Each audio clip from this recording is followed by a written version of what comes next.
Bienvenue à vous en direct sur Public Sénat. Voici les titres du 22h ce soir. Convaincre, se distinguer et marquer des points, tels sont les objectifs des 6 candidats aux primaires socialistes qui s'expriment en ce moment même pour imposer leurs idées et leur vision de la France. La crise, l'éducation ou encore la fiscalité sont au cœur des débats. Nicolas Sarkozy, David Cameron et le président du Conseil national de transition main dans la main sur la place de la Liberté à Benghazi. Le chef d'État français et le Premier ministre britannique se sont offerts un bain de foule. Auparavant, Nicolas Sarkozy a appelé à l'unité tandis que des poches de résistance subsistent et que le colonel Kadhafi court toujours. Et puis cette affaire va sûrement vous rappeler quelque chose. Le géant bancaire suisse UBS a révélé avoir été victime de transactions illégales. En cause, un trader qui aurait fait perdre à la banque 2 milliards de dollars. Le Jérôme Kerviel anglais, soupçonné d'être l'auteur de cette fraude, a été arrêté par la police. Bonsoir et merci d'être en notre compagnie ce soir. Ils ont terminé leur visite par un bain de foule à Benghazi. Nicolas Sarkozy et David Cameron ont tenu à être les premiers à se rendre en Libye. Une étape d'abord à Tripoli ce matin et puis un appel à l'unité et à la réconciliation à Benghazi, épicentre de la résistance libyenne. Flora Sauvage. Accueilli en héros à Benghazi, le siège historique de la résistance contre le dictateur libyen, Nicolas Sarkozy s'est exprimé devant une foule en liesse. 7 mois après le début de la rébellion, l'instigateur de la guerre menée par l'OTAN contre le colonel Kadhafi a rejoint à Tripoli son homologue britannique David Cameron. Les deux chefs d'État ont d'abord visité un hôpital avant d'aller à Benghazi pour faire une déclaration commune. Peuple de Libye, vous avez démontré votre courage. Aujourd'hui, vous devez démontrer un nouveau courage, celui du pardon et celui de la réconciliation. Cette visite marque l'aboutissement pour Nicolas Sarkozy d'une guerre très personnelle, une visite qui a relancé les spéculations sur la redistribution de la manne pétrolière libyenne par le nouveau gouvernement issu de la rébellion. Mais Nicolas Sarkozy a démenti l'existence d'un accord secret entre Paris et Londres de partage des richesses de la Libye. Il préfère mettre en avant l'amitié qui unit la France et la Libye. Vive Benghazi! Vive la Libye! Vive l'amitié entre la France et la Libye!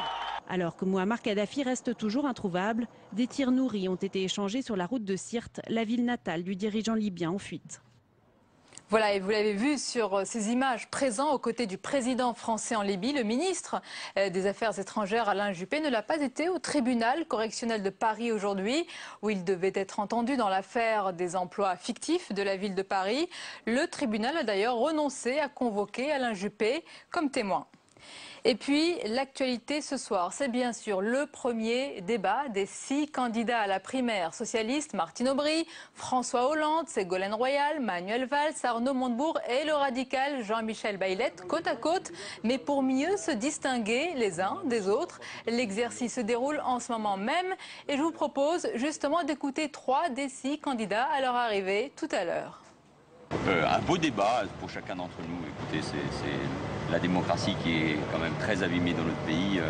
Elle a besoin de ce type de débat. C'est une exposition médiatique, clairement, oui. Enfin, là, vous voyez, c'est pas tout à fait ça que je pense. Je suis dans ma concentration et dans la préparation du débat. Pour moi, le débat est un élément d'information. C'était pas un match, c'était pas une compétition là qui se jouerait comme si nous étions dans un second tour d'élection présidentielle. Ce qui compte pour l'engagement qui est le mien, c'est d'être capable de faire gagner la gauche en 2012. Et on se rend tout de suite devant les studios de la Plaine Saint-Denis où se déroule ce débat. Michael Samès, bonsoir, vous y êtes? Michael Samès, bonsoir, est-ce que vous m'entendez? Oui, Sonia, je vous entends. Alors, le débat des primaires socialistes a commencé il y a peu de temps, ça a commencé vers 20h35-40. Quelles sont déjà les premières impressions, analyses sur place, Michael?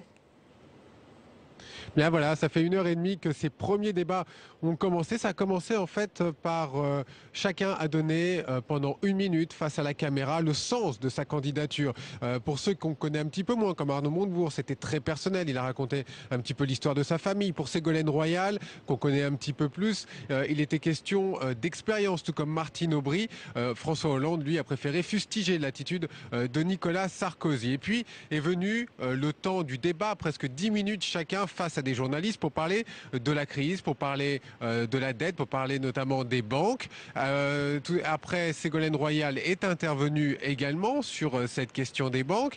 Sa porte-parole est venue nous voir juste après son intervention. Elle était avec elle dans la loge juste après son intervention et elle est venue nous donner les premières impressions de Ségolène Royal après son intervention. Je vous propose de l'écouter. Il s'agit de Najat Belkacem. Je trouve que c'est un débat de bonne tenue. Le dispositif est bien rodé, tourne bien. La façon dont on a pu expliquer enfin aux téléspectateurs le mécanisme des primaires qui n'est pas simple et comment on fait pour aller voter était très bienvenue.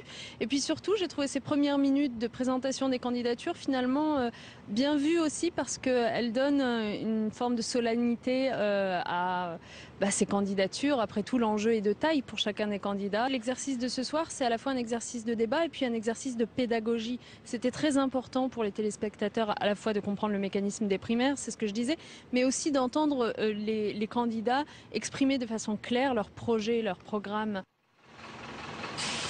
Voilà, vous avez entendu Najat Belkacem, apparemment beaucoup de tension quand même et de concentration de la part des candidats. En ce moment, c'est Martine Aubry qui est en train d'en finir avec ses 10 minutes face aux journalistes. Et puis viendra le moment fort, le moment que tout le monde attend finalement, ce moment du débat. Est-ce qu'il y aura confrontation entre les candidats? Qui sera tiré un peu son épingle du jeu? On va le savoir dans les minutes qui suivent. Le débat en lui-même a pris un petit peu de retard. On devrait avoir une fin de ce premier débat d'ici à peu près 45 minutes à 1 heure. Et je pense qu'on se retrouvera un petit peu plus tard dans votre édition spéciale avec, j'espère, des invités qui viendront nous donner leurs sentiments après ce premier débat.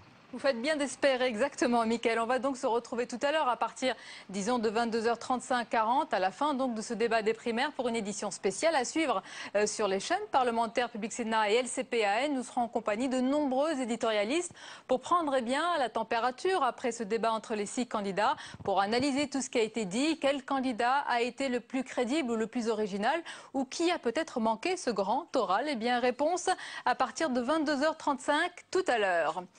Et puis dans l'actualité, c'est le dernier jour de tolérance pour les prières de rue, comme l'avait indiqué le ministre de l'Intérieur Claude Guéant. Dès demain, vendredi, les prières à l'extérieur dans les rues seront interdites. Principal quartier ciblé, celui de la Goutte d'Or à Paris, où justement une ancienne caserne des pompiers devrait être officiellement reconvertie en mosquée de fortune.